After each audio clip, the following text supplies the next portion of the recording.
The knock came exactly at 7:12 on a quiet Sunday morning.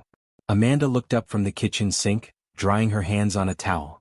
"Are you expecting someone?" Zoe asked between bites of toast. Amanda shook her head. "No." Jae-won was already moving. Old instincts never disappeared. He glanced through the security monitor beside the front door.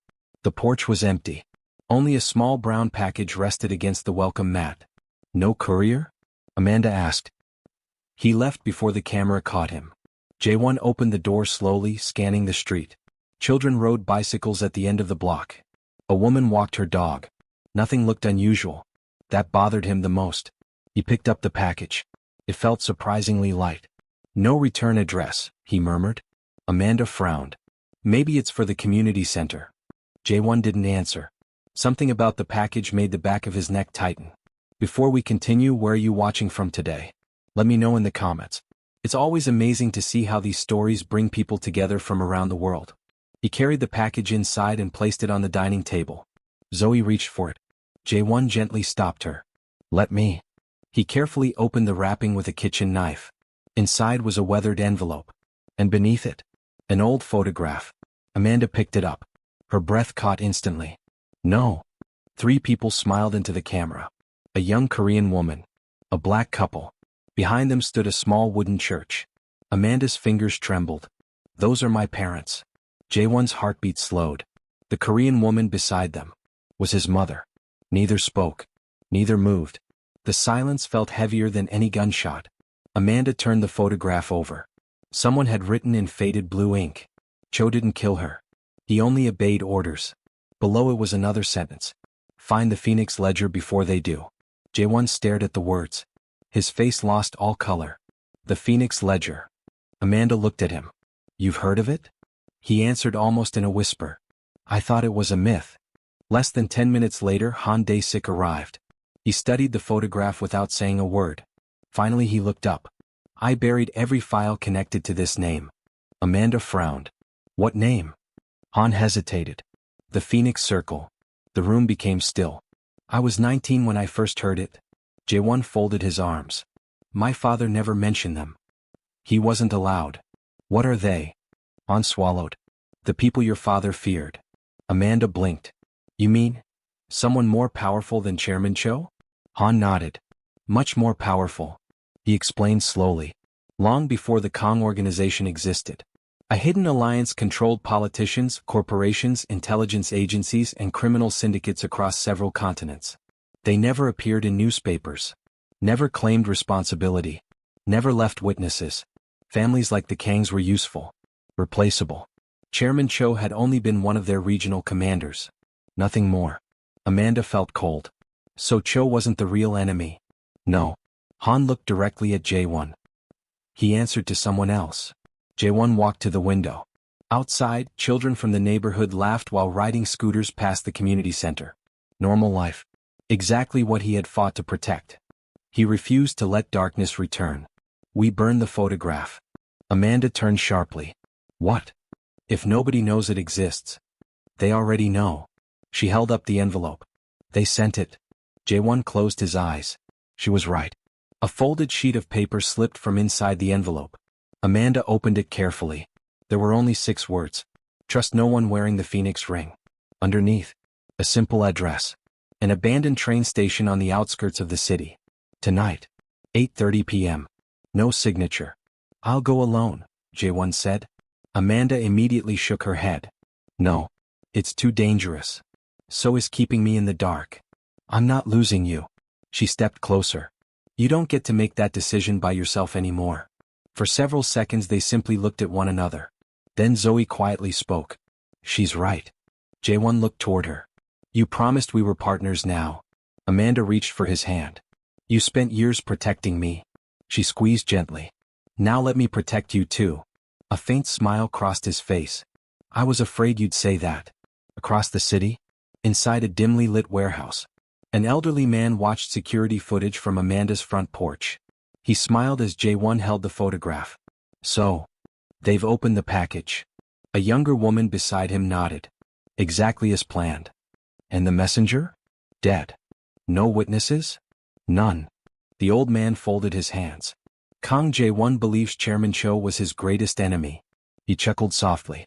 Tonight he'll discover how small his world really was. Behind him hung a black banner. At its center, a silver phoenix spreading its wings.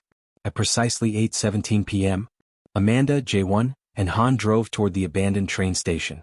None of them noticed the black SUV following at a distance. Inside sat 3 silent figures. Each wore the same silver ring. Each watched without speaking. And each had received the exact same order. Recover the Phoenix Ledger. Kill anyone who remembers where it is. The abandoned train station had been closed for 11 years. Broken clocks still hung above the empty platforms. Rust covered the rails. Loose sheets of newspaper drifted across the concrete every time the wind found a way inside. Jae-won stepped out first. His eyes swept every entrance. Every rooftop. Every shadow. Old habits had kept him alive. Tonight they told him something was wrong. Stay close, he said. Amanda looked around. It feels like someone wants us to think this place is empty. Han nodded. Because it isn't. Platform 3. That was the address written inside the envelope. They walked in silence. Only the sound of their footsteps echoed through the abandoned station. Halfway down the platform, a man's voice broke the silence. You came. A thin elderly janitor stepped out from behind an old maintenance cart. His gray uniform was stained with grease. His hands shook, but his eyes were sharp.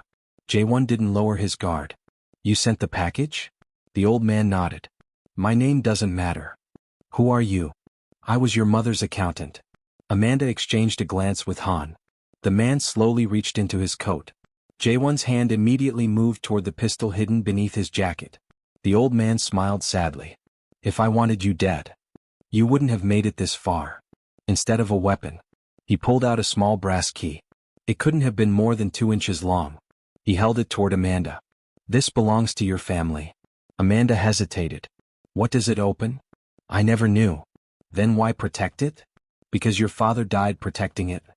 Amanda accepted the key. It felt surprisingly heavy. Engraved into one side was the image of a phoenix. On the other, a tiny crescent moon. The same crescent shape as the birthmark on Amanda's shoulder. She looked up. How is this possible? The old man's eyes softened. Because your mother asked me to wait. For me? For the child with the crescent. Amanda's breathing became uneven. My parents knew? They knew one day someone would come searching. Jae-won stepped closer. Searching for what? The old man answered quietly. The Phoenix Ledger. Before anyone could ask another question, a laser sight appeared on the old man's chest. Jae-won's eyes widened. Down? The shot came instantly. The old man collapsed before Amanda could reach him. Glass exploded overhead. 3 more shots echoed through the station. Move. Jae-won grabbed Amanda's hand while Han returned fire toward the rooftop. Black-clad attackers appeared from both ends of the platform. Not gang members. Professionals. They moved without shouting. Without panic. Without hesitation. The Phoenix Circle had arrived. Amanda and Jae-won sprinted through an abandoned ticket office. Bullets tore through cracked windows behind them. Dust filled the air. Han kicked open a rusted maintenance door. This way. The narrow service tunnel plunged beneath the station. Dark. Cold. Barely wide enough for 2 people. They ran. Their footsteps echoed against damp concrete walls. Amanda's lungs burned. How did they find us? They already knew we'd come, Jae-won answered. It was a trap. Behind them. Silence. Then. One set of footsteps. Steady. Unhurried. Whoever followed wasn't chasing them. He knew exactly where they were going. That frightened Jae-won more than the gunfire. The tunnel ended inside an abandoned signal room. Han slammed the steel door shut. For a moment, everything became quiet. Amanda leaned against the wall, trying to steady her breathing. Then she noticed something. The brass key. It was warm. Almost hot. She frowned. Jae-won. He looked over. The key. Its tip was glowing faintly. Han stared. Look. On the floor beneath an old control panel, a tiny brass keyhole reflected the same symbol. The crescent moon. Amanda slowly inserted the key. It fit perfectly. A loud metallic click echoed through the room. Part of the concrete wall began to move. Hidden gears groaned after decades of silence. A narrow chamber slowly opened. Inside sat a small iron box covered in dust. Amanda reached toward it. Jae-won caught her wrist. Wait. He crouched, examining the floor. Fine copper wires stretched beneath the box. A pressure trigger. Amanda froze.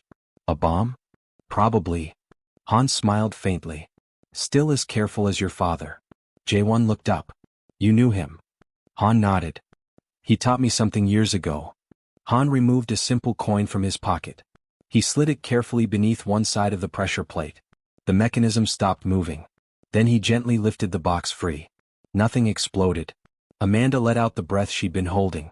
She opened the iron box. Inside, only a cassette tape, an old Polaroid photograph, and a folded letter.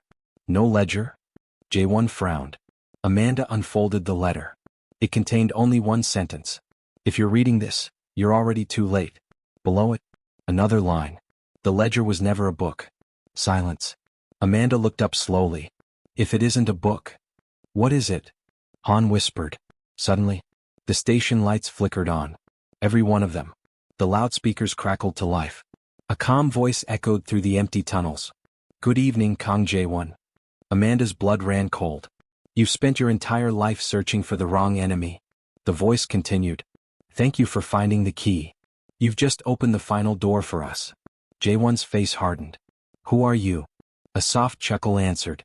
You may call me Director Huang, the last surviving founder of the Phoenix Circle.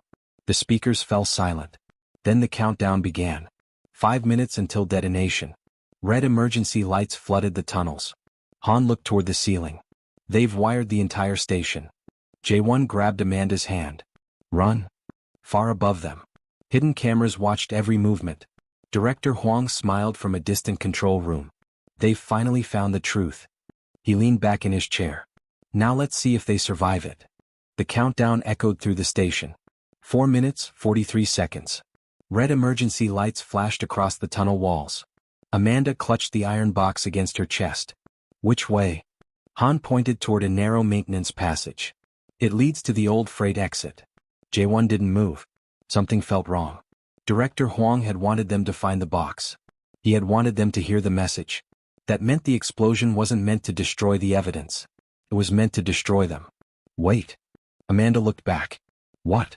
If Huang wanted us dead, he would have blown the station before we found the chamber. Han's eyes widened. You're right. So why the countdown? Jae-won's gaze drifted to the cassette tape still lying inside the iron box. The tape. He grabbed the cassette. It was old. Its label had faded almost completely. Only 3 handwritten words remained. Play me first. Amanda frowned. We don't have a cassette player. Han looked around the abandoned control room. Then he smiled.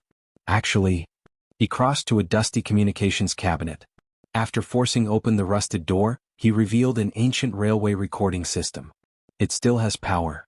Jae-won inserted the tape. The machine whirred. Static filled the room. Then, a woman's voice. Soft, calm, warm. Jae-won froze. His knees nearly gave way. Mother. Amanda stared at him. The voice continued. If you're hearing this, my son, then I couldn't protect you. Jae-won's breathing became shallow. And Amanda? Amanda's eyes widened. If you are with him? Thank you. Silence filled the room. The recording resumed. Your parents and I discovered the Phoenix Circle wasn't hiding a ledger. They were hiding people. Amanda frowned. What does that mean? The answer came immediately. The Phoenix Ledger is not a book. It is a list of living identities. Han whispered. My God. The recording continued. Every child secretly adopted, every undercover witness, every hidden heir, every protected informant. Their real names were erased and replaced. Amanda felt the room spin. The ledger wasn't evidence. It was an entire hidden network of human lives. If it fell into the wrong hands, thousands would die. The tape crackled. Jae-won's mother's voice became more urgent. The Phoenix Circle survives because no one knows who these people really are. If the identities are exposed, they will hunt every last one. Amanda looked at Jae-won. This is bigger than organized crime. Han nodded. It's bigger than governments. The countdown continued. 3 minutes. Then the final words played. Amanda. She held her breath. Your mother made one impossible decision. She hid the final encryption inside the lullaby she sang to you every night. Amanda closed her eyes. The melody. The one she had hummed since childhood. The one she had never forgotten. She whispered it unconsciously. Han's face changed. I know that song. Amanda looked surprised. You do? It isn't just a lullaby. He rushed toward an old railway map hanging on the wall. The stations were numbered. He began matching each musical note to a station number. Do, re, mi, fa. Each note aligned perfectly with locations across the map. Jae-won's eyes widened. Its coordinates. Amanda slowly realized the truth. My mother wasn't singing me to sleep. She was teaching me how to find the ledger. Suddenly, every screen inside the control room switched on. Director Hwang appeared. An elderly Korean man with perfectly combed silver hair. No anger. No shouting. Only a gentle smile. I've searched for that melody for 24 years. Amanda stared at him. You murdered my parents. I offered them a choice. You burned them alive. They chose loyalty. His smile never faded. That was unfortunate. Jae-won stepped toward the screen. You'll never get the ledger. Hwang chuckled. I already have half of it. Amanda frowned. Half. The identities are divided into 2 encrypted archives. He leaned closer. One archive is hidden. The other is standing in that room. Silence. Amanda felt her stomach tighten. What are you talking about? Director Hwang looked directly into her eyes. You. Amanda froze. You don't remember because you were only 4 years old. He smiled. The second archive was encoded into your memory. No. Amanda shook her head. You're lying. Am I? He began humming. The same lullaby. Amanda instinctively continued the next line. Then stopped. How did he know it? Hwang smiled wider. Exactly. You've carried the second half of the Phoenix Ledger your entire life. Han looked horrified. That's why they never killed her. They couldn't. Hwang answered him. A dead witness is useless. A living key is priceless. The countdown reached. 1 minute. Hwang stood. I truly hoped you would join us, Kang Jae-won. I'd rather die. I know. His smile faded. That's why only one of you needs to survive. The screens went black. Jae-won grabbed Amanda's shoulders. Listen to me. She could barely breathe. They'll never stop chasing you. I don't even know what I know. You don't have to. He took the cassette from the player and slipped it into her pocket. You only have to stay alive. What about you? A deep rumble shook the station. Concrete cracked overhead. Han shouted. The explosives. Jae-won looked at both of them. There isn't enough time. Amanda realized what he was thinking. No. He smiled sadly. I've escaped death before. You promised we'd face everything together. I also promised I'd protect you. You don't get to break that promise. Another explosion thundered through the tunnel. Dust poured from the ceiling. Han pointed toward the freight exit. Now. Amanda grabbed Jae-won's hand. This time. She refused to let go. Amanda pulled Jae-won toward the freight tunnel with all the strength she had. I'm not leaving you. The ceiling groaned above them. Chunks of concrete crashed onto the tracks. The station shook violently. Han led them through the narrow passage, counting each turn from memory. 40 more meters. A fireball erupted behind them, throwing dust and metal through the tunnel. The blast knocked Amanda to the ground. The cassette tape slipped from her pocket and slid beneath a collapsed beam. No. She reached for it. Jae-won caught her arm. The tunnel's collapsing. My mother's voice is on that tape. So is your future. Without another word, Jae-won crawled beneath the burning beam. Amanda's heart stopped. Jae-won. The twisted steel groaned as he stretched his arm through the debris. His fingertips brushed the cassette. A second explosion shook the tunnel. The beam shifted. Han shouted, Move. It's coming down. Jae-won snatched the tape just as the concrete collapsed where his head had been moments earlier. He rolled free, coughing through the smoke. Amanda threw her arms around him. You idiot. A faint smile crossed his face. You would have done the same. She didn't deny it. They emerged from the freight exit just as the station exploded behind them. A wall of smoke climbed into the night sky. Emergency sirens echoed across the city. Amanda looked back. Everything they had just survived disappeared beneath flames and collapsing steel. Director Hwang had erased every trace. Except one. The cassette. Before anyone could catch their breath, Han's phone vibrated. He answered immediately. His expression changed. What? Amanda stepped closer. What happened? Han lowered the phone slowly. The Crescent House. Jae-won's eyes narrowed. What about it? It was attacked. Amanda's blood ran cold. The children? They're safe. And Zoe? Han hesitated. They couldn't find her. Amanda felt the world stop. What do you mean they couldn't find her? The center is empty. Where is she? We don't know. Amanda was already running toward the car. No. No. No. Jae-won caught up beside her. We'll find her. You don't know that. I do. How? Because Hwang needs leverage. Amanda slammed the passenger door shut. If he hurts her.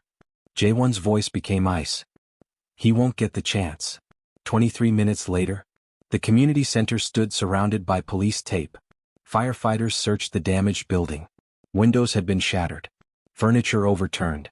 Books scattered across the floor. Amanda rushed inside. Zoe? Only silence answered. A tiny voice. Miss Amanda?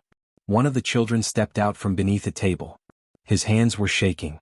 Amanda knelt immediately. Are you hurt? He shook his head. They took Miss Zoe. Her heart broke. Who? The man with the silver bird. Amanda closed her eyes. The phoenix ring. The little boy reached into his pocket. He told me to give you this. It was a folded paper crane.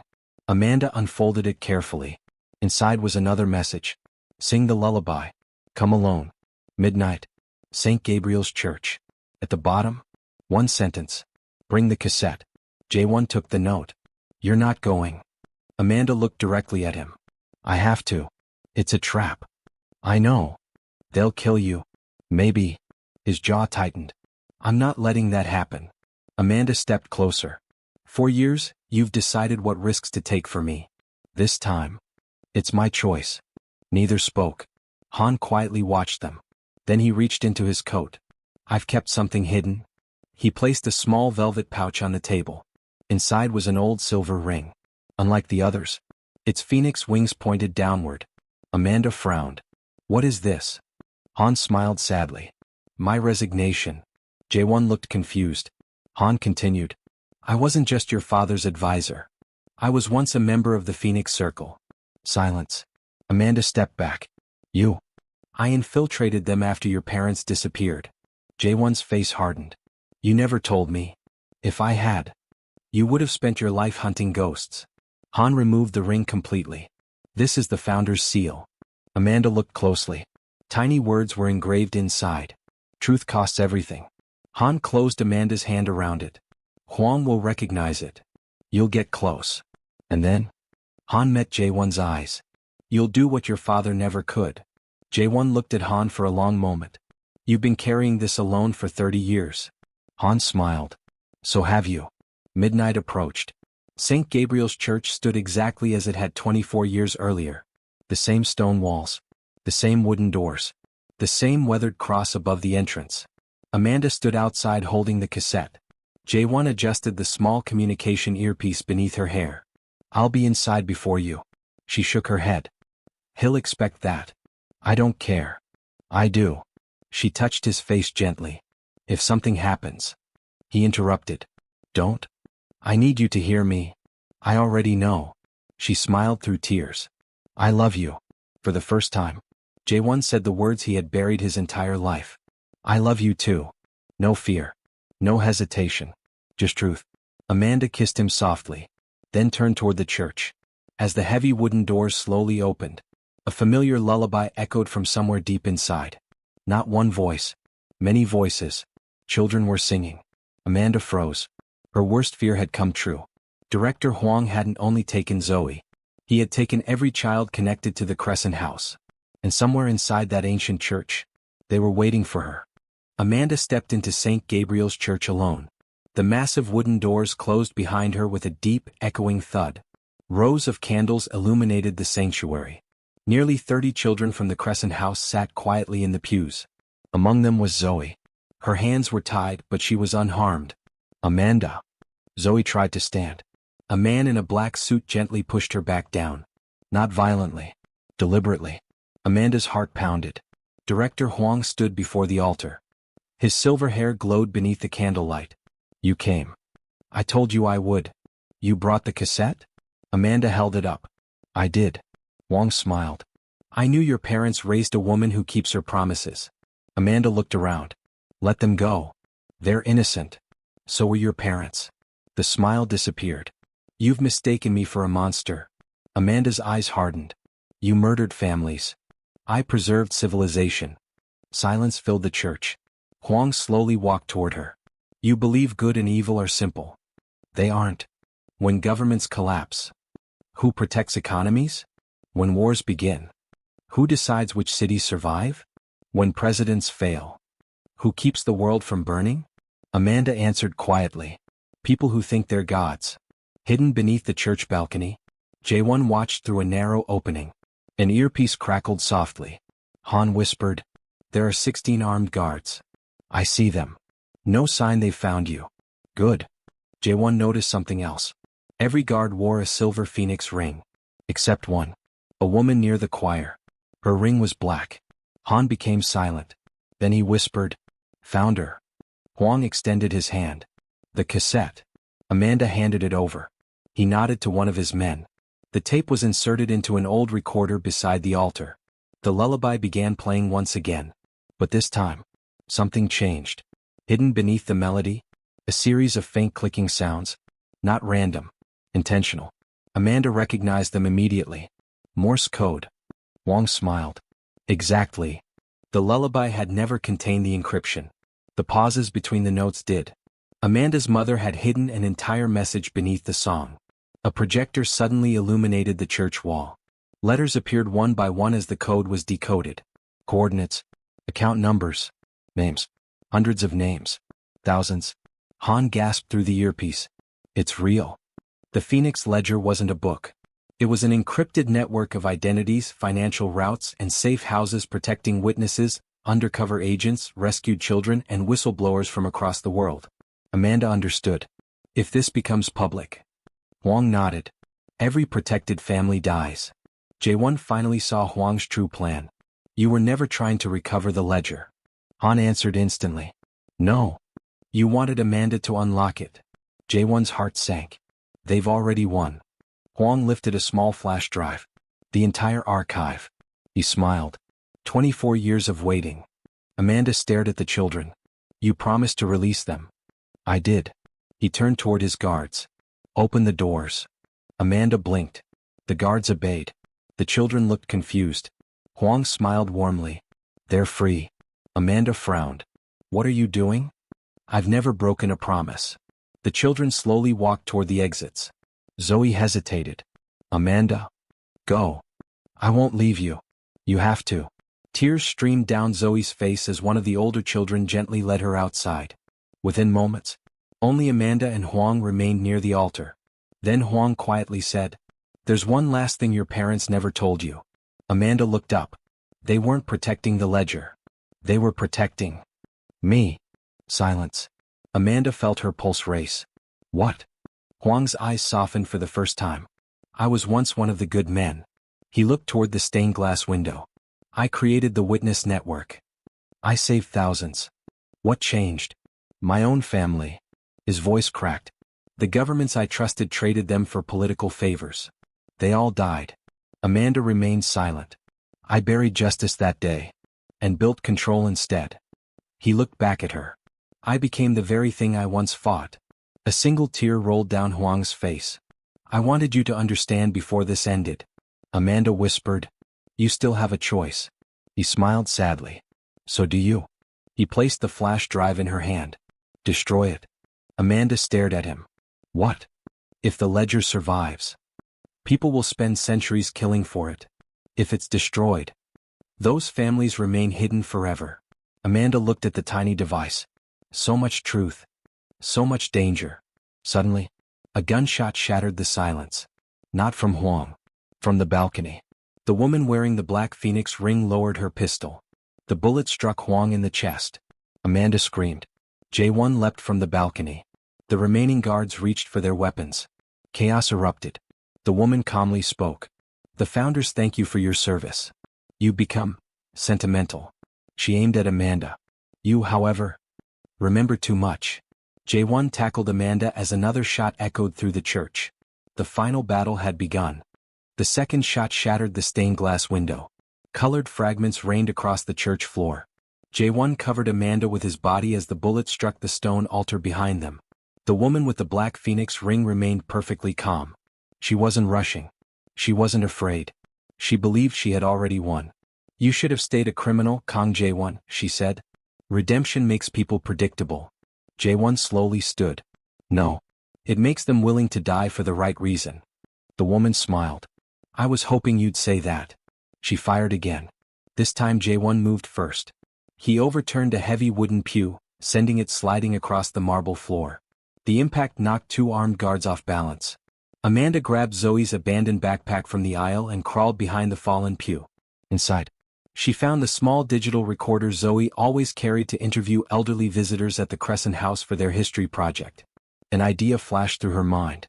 Near the altar, Director Hwang struggled to breathe. Blood stained his white shirt. Amanda rushed to him. Don't move. He gave a weak laugh. I've been giving orders my entire life. It appears, my last one wasn't obeyed. He looked at the flash drive still in Amanda's hand. Listen carefully. She leaned closer. The ledger isn't on that drive. Amanda stared at him. What? It only contains the encryption key. The real archive. He coughed. Was erased the moment you decoded it. Amanda looked confused. Then why? Because I needed proof. Proof of what? He smiled faintly. That you would choose people, over power. His breathing slowed. I finally found someone worthy of protecting what I created. With those words, Director Hwang closed his eyes. For the first time in decades, the founder of the Phoenix Circle died as the man he had once wanted to be. The woman in the black ring saw Hwang fall. Her expression never changed. She raised her weapon toward Amanda. Then I'll simply start over. Before she could fire, a familiar voice echoed through the church. Not today. Han Dae-sik stepped through the main entrance. Behind him came dozens of federal agents and international investigators. For months, Han had quietly shared information with authorities across 3 countries. He had anticipated one final gathering of the Phoenix Circle. Tonight, every surviving leader had answered Hwang's summons. And every one of them was now surrounded. The woman glanced toward the exits. There was nowhere left to run. She lowered her pistol. Then smiled. You think arrests end organizations? Han answered calmly. No. But they end yours. She was taken into custody without another word. Outside, dawn slowly broke over the city. News helicopters circled overhead. Police escorted prisoners into armored vehicles. Amanda sat on the church steps beside Jae-won.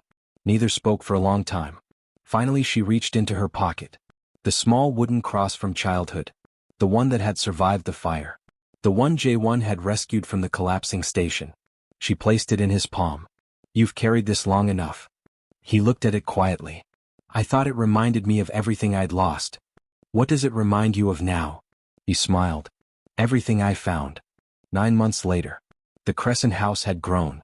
What had once been a small community center had become a foundation supporting children whose families had been displaced by violence and organized crime. Amanda now directed the foundation. Zoe had begun nursing school and spent every weekend volunteering with the children. Han officially retired. Although everyone knew he still visited every Tuesday with homemade dumplings and far too much advice. Jae-won refused every offer to enter politics or private security.